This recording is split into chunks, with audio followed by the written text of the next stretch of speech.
होली पर बीजेपी को झटका, धुरंधर नेता कांग्रेस में शामिल। होली के मौके पर भारतीय जनता पार्टी को एक बड़ा झटका लगा है। पार्टी के कद्दावर और धुरंधर छवि वाले नेता कांग्रेस का दामन थाम लिया है। उनके कांग्रेस में शामिल होने से राजनीतिक गलियारों में हलचल मच गई है। ये घटनाक्रम ऐसे समय में हुआ जब लोकसभा चुनाव नजदीक है और भाजपा व कांग्रेस दोनों ही अपने अपने पाले को मजबूत करने में जुटे हुए हैं। कौन है ये धुरंधर नेता?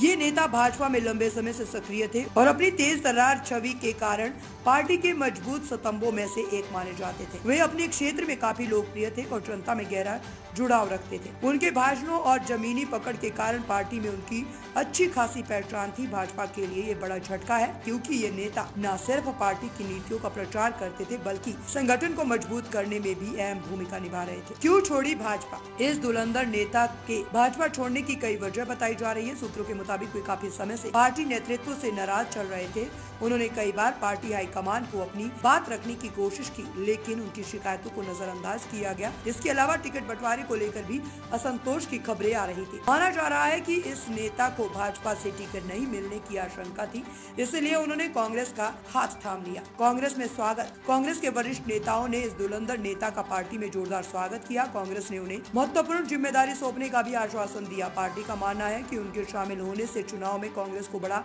फायदा होगा। कांग्रेस के प्रदेश अध्यक्ष ने कहा है कि हमारे साथ एक ऐसे मजबूत और जनता के लिए काम करने वाले नेता का जुड़ना हमारी ताकत को और अधिक बढ़ाएगा। भाजपा नेताओं की कोई कदर नहीं करती है और यही वजह है कि लोग अब कांग्रेस की ओर रुख कर रहे हैं। राजनीतिक प्रभाव। इस नेता के कांग्रेस में जाने से भाजपा के समीकरण प्रभावित हो सकते हैं। उनके प्रभाव वाले क्षेत्र में भाजपा को नुकसान उठाना पड़ सकता है। उनका जनता से सीधा संपर्क था और वे अपने दम पर बड़ी संख्या में वोट खींच सकते थे। भाजपा की रणनीति अब इस नुकसान की भरपाई कैसे करेगी, ये देखने वाली बात होगी। भाजपा की प्रतिक्रिया।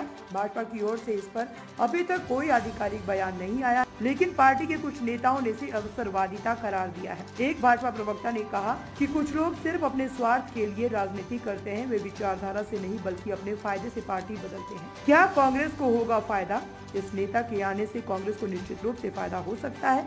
वे जिस क्षेत्र से आते हैं वहां उनका काफी प्रभाव है। अगर कांग्रेस सही रणनीति अपनाती है तो आने वाले समय में भाजपा को इस क्षेत्र में नुकसान उठाना पड़ सकता है। होली के मौके पर सियासी रंग भाजपा के लिए फीका और कांग्रेस के लिए गहरा हो सकता है। भाजपा जहां अपने इस नेता के जाने से कमजोर पड़ सकती है, वहीं कांग्रेस को इससे मजबूती मिल सकती है। देखने वाली बात ये होगी कि ये धुरंधर नेता कांग्रेस के लिए कितने प्रभावी साबित होते हैं और भाजपा उनके जाने के नुकसान की भरपाई कैसे करती है।